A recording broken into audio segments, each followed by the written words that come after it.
Jaume I llegó a Buñol, conquistó lo que era la zona de Buñol y hizo una serie de reformas sobre lo que es el actual castillo. El castillo de Buñol podemos diferenciar claramente dos partes.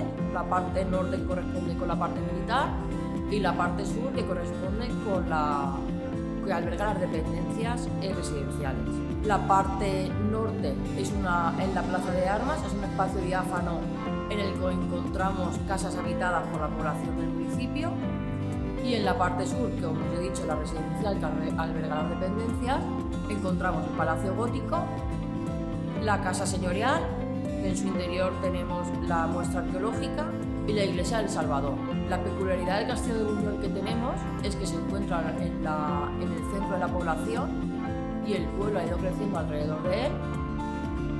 Una vez llegamos al castillo, por la parte norte encontramos la torre, digamos, más monumental, que es el acceso principal. Cruzaríamos la plaza de armas y ya llegaríamos a lo que es el recinto sur.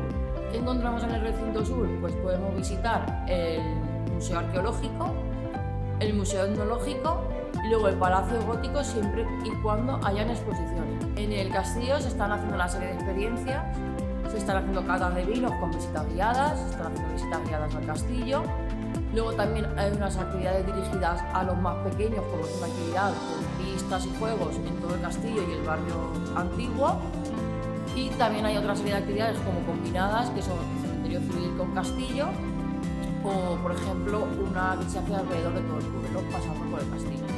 Nosotros invitamos al público en general, ya que Buñol ofrece un montón de posibilidades tanto para niños como para gente más mayor, un montón de actividades que te ayudan a disfrutar del patrimonio que tenemos en el municipio con la naturaleza.